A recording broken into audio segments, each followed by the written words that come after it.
3, 2, 1... Salut l'équipe, comment ça va en ce samedi? Ce samedi, ou sur le canal Instagram, vous avez décidé tous ensemble que l'on parle de Victor Wembanyama, en mode coast to coast.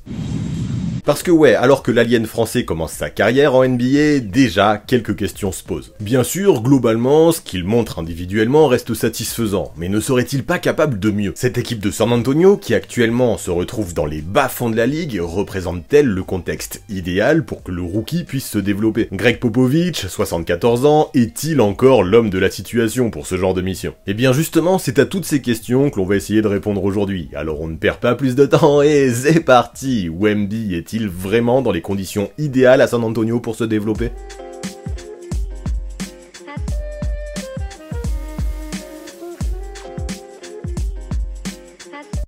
Pour commencer, regardons un petit peu où nous en sommes cette saison concernant la situation de Victor Wembanyama. Voilà maintenant plusieurs mois, voire plusieurs années, qu'il est le centre de l'attention des médias basket du monde entier. Et ce qui est intéressant, c'est que jusque-là, globalement, les attentes il y répond. Les chiffres sont là, le niveau défensif est assez incroyable, et l'aisance avec laquelle il bouge son corps de 2m24 est toujours aussi unique. D'un point de vue individuel, il n'y a pas à douter, le vaisseau de l'alien est définitivement en train de partir en orbite. Mais attention, rien n'est fait, et si Victor veut répondre aux lourdes attentes qui étaient placées sur ses épaules avant la draft, dites-vous que là, il n'a même pas encore grimpé la première marche. Bien sûr, quand on le regarde jouer, hors contexte, et qu'on mate principalement les chiffres, il y a de quoi s'enthousiasmer. Son match exceptionnel dernièrement face aux Nuggets, lors duquel il a compilé 22 points, 11 rebonds, 6 interceptions, 4 contres et 2 passes, est là pour le prouver. Il est le premier rookie et 5e joueur de l'histoire à avoir pu compiler de tels chiffres sur une seule rencontre. Et lui, il l'a fait en même pas 25 minutes, face aux champions en titre, les Nuggets de Nikola Jokic qui plus est. Les 4 autres à avoir réalisé de tels chiffres, James Harden, Karl Malone, Hakeem Olajuwon et Robert Parrish. 4 joueurs élus parmi les 75 meilleurs joueurs de l'histoire en NBA. Même si on peut faire dire ce qu'on veut aux chiffres, ça reste intéressant. Surtout que, je le répète, lui l'a fait en moins de 25 minutes. Des stats complètement lunaires. Victor, de son côté, évidemment se réjouit, affirmant que son objectif est d'apporter quelque chose de nouveau à la NBA. Quelque chose que la Ligue n'a jamais vu. Et pour l'instant, il y arrive. Ou en tout cas, il laisse penser qu'il peut y arriver. Et bien sûr, ce genre de prestation, ça lui vaut les louanges de la part d'énormément de personnalités du basket ces dernières semaines. Là, on ne va pas les lister, il y en aurait trop, mais parmi les joueurs qu'il a rencontrés, de Nikola Jokic à Luka Doncic, en passant par Kevin Durant,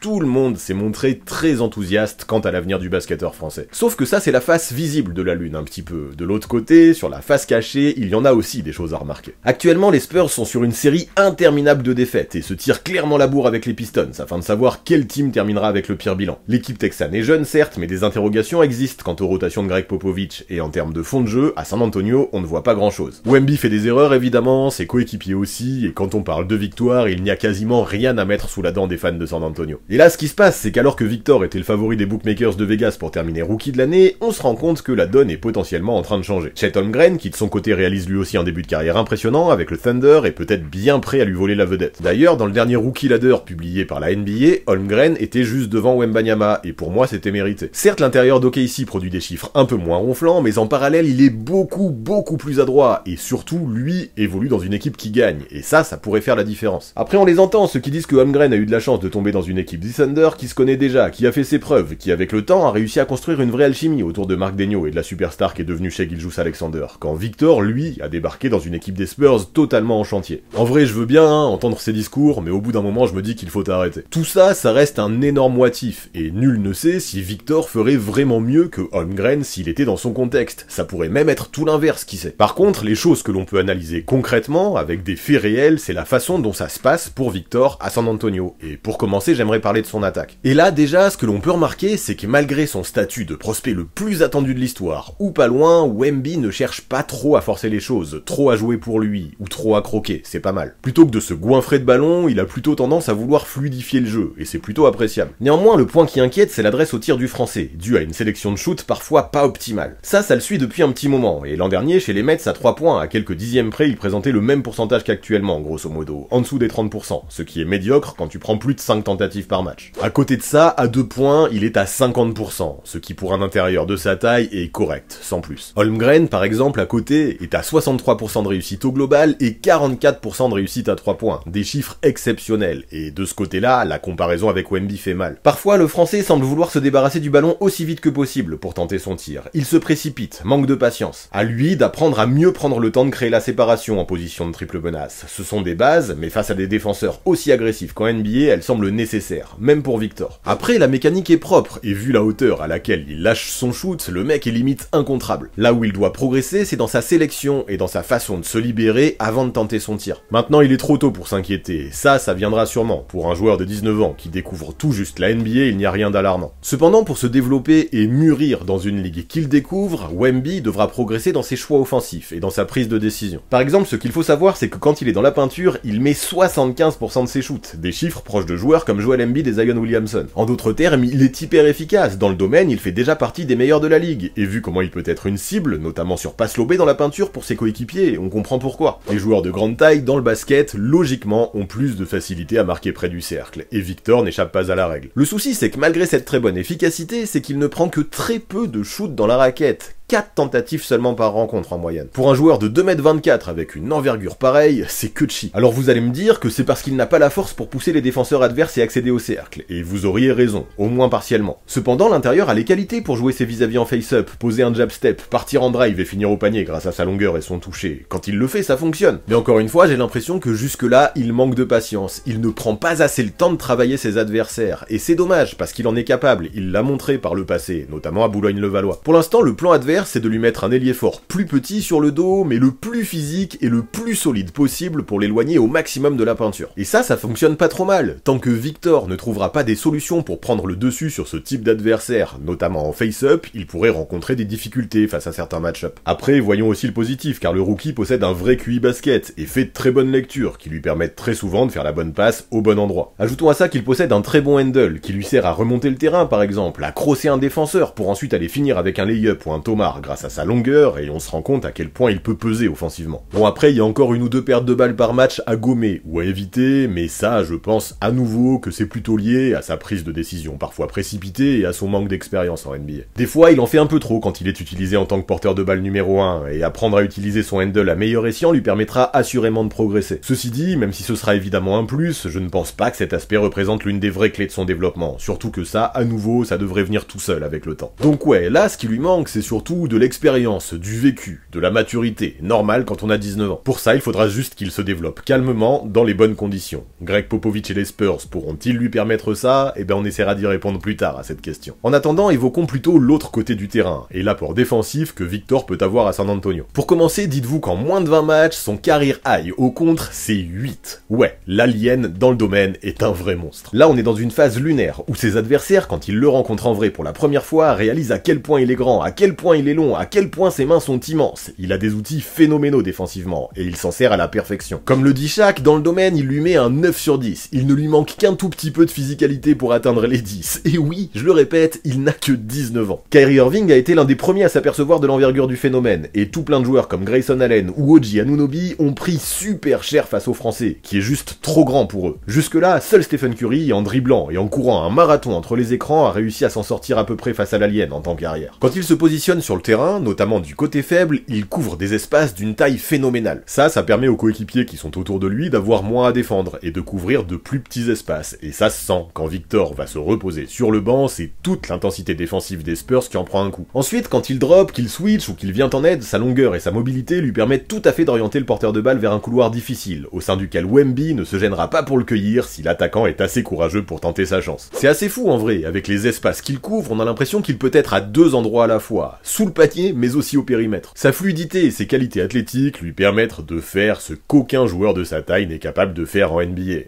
N'est-ce pas Boban?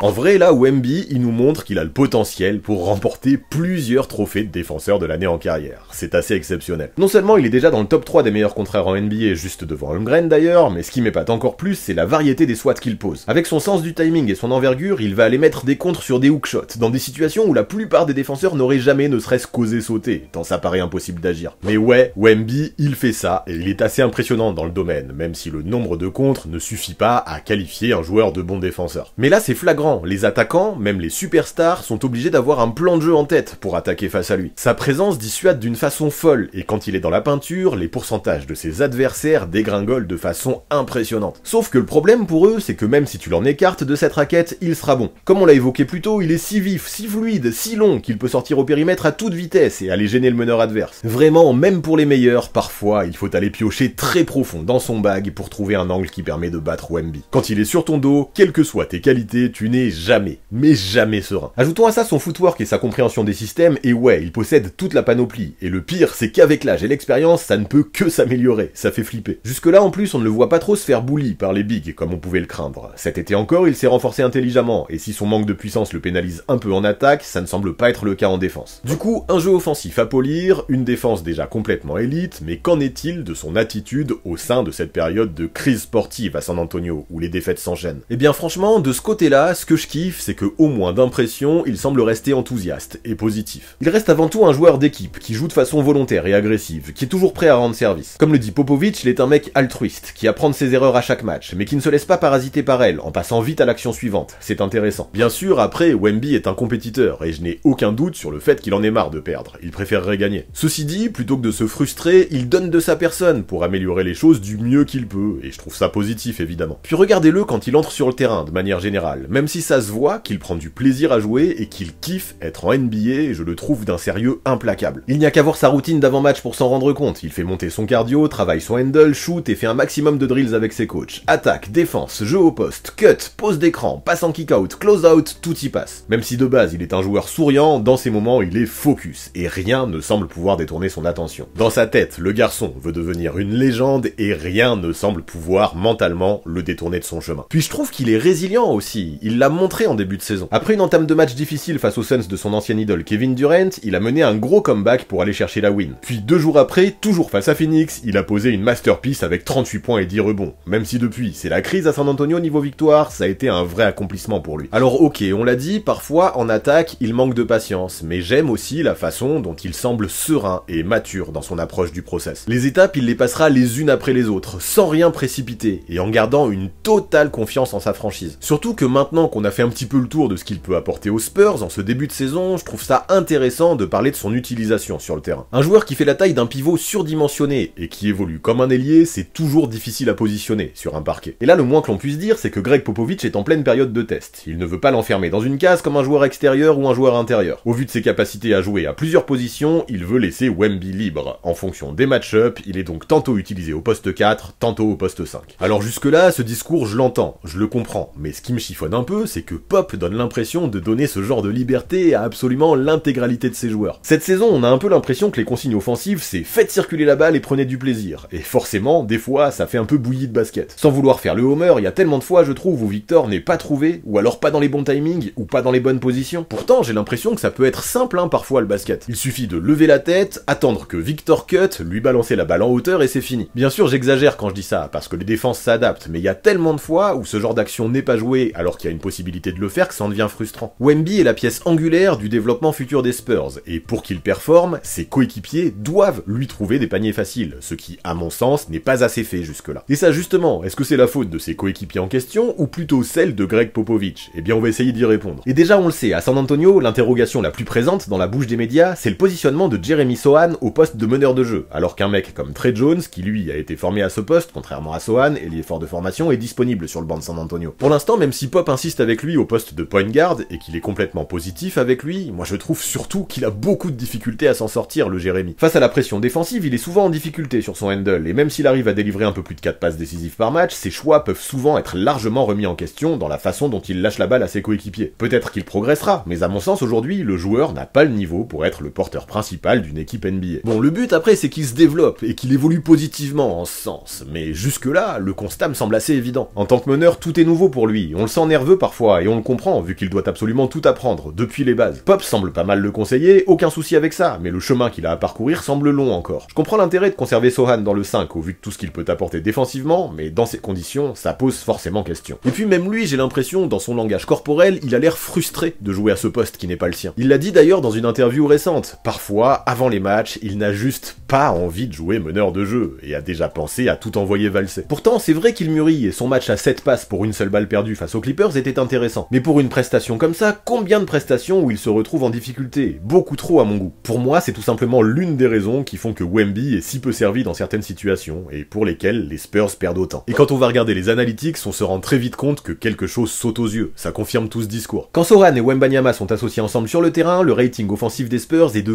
99. Quand Wemby joue sans Sohan, il monte à 118. Mais attendez, ce n'est pas tout, quand Wemby et Trey Jones jouent ensemble, le rating est de 116. Quand les deux sont associés à Sohan, ça grimpe même à 120. Cependant, quand Wemby et Sohan jouent sans Jones, il chute à 95. C'est assez parlant quand même, la différence est folle. Le problème donc, ce n'est pas Sohan, c'est Sohan sans Jones. C'est Sohan utilisé en tant que meneur de jeu. Ça ne l'empêche pas de défendre très fort sur des ailiers adverses performants, comme Kawhi Leonard ou Paul George, mais en attaque ça ne fait pas le taf. Par contre, ce que je trouve intéressant, c'est que le sophomore a quand même le soutien de Trey Jones, 23 ans, mais un vrai playmaker, et il l'encourage, il le conseille. En vrai, l'alchimie est bonne à San Antonio, mais ce qui se voit comme le nez au milieu de la figure, c'est à quel point cette équipe est jeune et tendre, d'autant plus dans cette configuration. Dans le roster des Spurs, et encore plus quand Trey Jones est sur le banc, ça manque de distributeurs pour Victor, et forcément, le jeu offensif texan en pâtit. Je ne dis pas que Jones serait la solution à tout, et peut-être qu'en le titularisant, ce serait la défense qui serait handicapée, mais jusque-là, l'expérience Sohan, meneur de jeu, ne fonctionne pas à San Antonio. Avec un organisateur, un joueur vocal qui positionnerait ses coéquipiers sur le terrain, Wemby obtiendrait directement les consignes de son meneur, et je pense que l'attaque des Spurs en bénéficierait. Et donc là, la question qu'on peut se poser, et qui correspond à notre sujet du jour, c'est est-ce que Victor peut vraiment se développer de manière optimale avec à ses côtés un meneur de jeu comme Jeremy Sohan? Eh bien je pense que c'est dur, parce qu'à mon humble avis, le français, à ce stade-là de sa carrière, devrait plus être utilisé en tant que finisseur qu'en tant que créateur pour aider son meneur de jeu. Pourtant, si l'on regarde le reste du 5 majeur, il semble pouvoir y avoir des pièces qui complètent bien le jeu de Victor. Zach Collins peut jouer au poste, s'écarter, protéger le cercle et jouer le rôle de poste 5. C'est pas mal. À côté, Keldon Johnson et Devin Vassell sont deux ailiers percutants qui peuvent à la fois scorer et défendre. Ça aussi c'est bien, mais aucun des deux n'est un véritable créateur. Non, c'est clair, ce qu'il manque principalement à ces Spurs, offensivement, c'est un peu d'ordre et un peu d'organisation. Ce qu'il manque principalement à ces Spurs, c'est la présence d'un meneur de jeu organisateur, et si possible expérimenter un minimum. Après, il n'y a pas que Sohan, tout le monde n'est pas parfait non plus à San Antonio, loin de là. Keldon Johnson, par exemple, a de vraies facultés pour attaquer le cercle, mais son irrégularité et sa tunnel vision questionnent. Même si cette saison, j'apprécie qu'il fasse quelques efforts supplémentaires à la passe, il reste toujours un joueur relativement imprévisible. De son côté, Devin Vassell, après sa grosse prolongation de contrat signée cet été, était fort attendu, et pour le moment, j'ai l'impression que grosso modo, il est à la hauteur. Il tourne à 18 points par match, avec de très bons pourcentages, il défend bien, mais lui non plus n'est pas un organisateur, il tourne à moins de 3 passes par rencontre. Pop veut qu'il soit encore plus agressif, plus égoïste, qu'il exploite plus les ISO et les situations de 1 contre 1. Pourquoi pas, mais je ne suis pas certain que ça suffise à réellement faire step up le jeu offensif des Spurs. Et puis en parallèle, alors que Popovich semblait vouloir faire de Vassell son go-to guy offensif, il a décidé de le faire sortir du banc à son retour de blessure, après qu'il ait manqué quelques matchs. Bon, après il continue quand même à avoir de grosses minutes, et je ne pense pas que cette situation soit définitive, mais ça montre quand même à quel point le tacticien, en ce moment, est en totale phase d'expérimentation. C'est un vrai laboratoire cette équipe de San Antonio. À la place de Vassell, dans le starting 5, on a vu principalement Malachi Branham, qui montre qu'il a de bonnes qualités sur le backcourt, mais qui n'est toujours pas un joueur accompli. On se demande même si Pop ne devrait pas donner un peu de temps de jeu à Devonte Graham, qui cire le banc pour le moment, surtout parce qu'il ne fait pas partie des pièces sur lesquelles la franchise compte pour le futur. Là, ce qui me pose question, c'est que les coéquipiers de Victor sont jeunes, sont tendres, et que tout comme lui, ils ont besoin de pas mal de temps pour se développer. Cependant, dans l'équipe, il y a tout de même pas mal de talent, et les principales interrogations qui règnent, à mon sens, concernent plutôt la façon dont les pièces sont utilisées. Alors est-ce finalement sur le coach, Greg Popovich, qu'il faut tirer à boulet rouge? Parce que ouais, Pop a beau être une légende du coaching, si son objectif est de gagner des matchs cette saison, il va falloir m'expliquer. En insistant avec Sohan au poste 1, en sortant Vassell du 5, ou encore en laissant les joueurs libres de se débrouiller offensivement et de trouver des solutions, je peux comprendre que pour certains, son coaching puisse être remis en question. Et puis ne faire jouer Victor que 25 minutes face aux Nuggets alors qu'il réalise l'un des tout meilleurs matchs de sa carrière. Qu'est-ce que ça veut dire? Je veux bien que l'oxygène se fait rare dans les montagnes du Colorado, et que Victor avait peut-être du mal à ventiler, mais quand même, on parle d'un joueur de 19 ans qui est au top de sa forme. Il peut jouer plus de 25 minutes, je pense, si tu veux gagner. À quoi joue Popovich donc avec ses Spurs actuellement? J'ai déjà lu que pour certains, le tacticien n'était plus l'homme de la situation, et j'ai même vu certains tweetos ne pas hésiter à le qualifier de sénile du haut de ses 74 ans. D'autres fans des Spurs auraient même très mal pris qu'il leur demande d'arrêter de huer Kawhi Leonard, même si perso, j'ai trouvé son intervention respectable. Du coup là, je pense qu'il faut prendre un petit peu de recul et laisser à cette légende le bénéfice du doute. Mike Malone, par exemple, coach champion en titre avec les Rockets, a affirmé récemment qu'il était complètement persuadé que sous les doigts de Greg Popovich, Victor allait se développer parfaitement. Alors pourquoi s'affoler trop vite? Depuis le début de sa carrière, le tacticien a toujours prouvé qu'il n'avait jamais peur de faire des moves peu orthodoxes, et plusieurs fois, sur la durée, ça a porté ses fruits. Et justement, c'est important de parler de durée, parce que vous pensez vraiment que l'objectif de Pop, c'est de se qualifier en playoff dès cette saison? Absolument pas. Son but, actuellement, c'est de former des joueurs qui d'ici 3, 4 ou 5 ans pourront obtenir un gros rôle dans une équipe qui joue joue le titre. Alors pourquoi vouloir précipiter les choses dès cette saison? Non, autant tanker et d'essayer d'expérimenter le plus de scénarios possible avec ses joueurs. Là ça se sent, le tacticien met ses gars au défi, il essaie de leur permettre de développer de nouvelles qualités, il travaille leur mental, leur cohésion et leur esprit de compétition. Vous connaissez le dicton, avant d'apprendre à gagner, il faut apprendre à perdre, et si ça permet aux Spurs de se développer, mais aussi de choper un bon tour de draft l'an prochain, pourquoi se priver? Puis à côté de ça, on le voit que Pop est bienveillant, qu'il communique et qu'il est à l'écoute de son équipe. Son objectif est sur le long terme, j'ai l'impression que pour le moment, il cherche à mettre ses joueurs face à la difficulté afin qu'ils en tirent des enseignements, ça peut fonctionner. Au vu de tout ce qu'a prouvé Popovich tout au long de sa carrière, je suis peut-être naïf, mais j'ai tendance à lui faire énormément confiance. Be patient et trust the process. Alors si l'on fait le bilan, je peux comprendre qu'avec un prospect du calibre de Wembanyama, on veuille tout de suite, les performances individuelles et le succès collectif. Mais cette équipe est-elle prête mentalement actuellement à avoir des ambitions de playoff? Non, pas du tout. Elle est beaucoup trop jeune, beaucoup trop tendre. Il faut prendre le temps et je pense qu'à terme ce sera bénéfique d'être patient. Aujourd'hui, oui, dans le classement, San Antonio est en difficulté. Mais qu'est-ce qu'on en a à foutre? Entre finir 13e à l'ouest ou 15e, ça change quoi? Rien du tout, à part que tu te prives potentiellement d'obtenir un bon pick à la prochaine draft. C'est ce qu'on appelle le tanking, hein, et c'est ce que les Spurs et Popovich pratiquent. Mettre de côté temporairement la win pour développer au maximum les jeunes et penser au futur. La phase de test et de laboratoire est donc réelle à l'heure actuelle et elle permettra de voir qui ou non sera capable d'avoir un vrai rôle dans une équipe contender à terme. En attendant, le tacticien met ses joueurs à l'épreuve pour les forger mentalement bien sûr, mais aussi pour les former dans le jeu et leur permettre de développer de nouvelles qualités différentes. Jeremy Sohan ne finira probablement pas sa carrière en tant que meneur, mais si cette saison lui permet pour la suite de développer des qualités de playmaker, ça ne pourra être que bénéfique pour le joueur, mais aussi pour l'équipe, et je trouve ça intéressant. Après, je veux bien entendre que ouais, c'est important d'inscrire au plus vite possible une équipe de jeunes dans une culture de la gagne. Moi aussi, je suis de cette école. Cependant, ces Spurs, bâtis comme ils le sont, ont-ils les qualités suffisantes pour être ambitieux? Je ne pense pas. Pour la culture de la gagne, c'est juste trop tôt. Autant développer les jeunes au maximum donc, et mettre la victoire de côté. À mon sens, Popovich fait donc ce qu'il faut, même si pour le moment, sur le terrain, et notamment en attaque, le jeu des Spurs ressemble à une bouillie de basket. Alors pour répondre à la question du jour, je pense qu'il est bien trop tôt pour affirmer qu'à San Antonio, Victor n'est pas dans les meilleures conditions possibles pour se développer au maximum. Du coup, concernant ce sujet, on fera le point d'ici quelques années. Et en attendant, je le répète, mais be patient et trust the process. Moi j'y crois personnellement.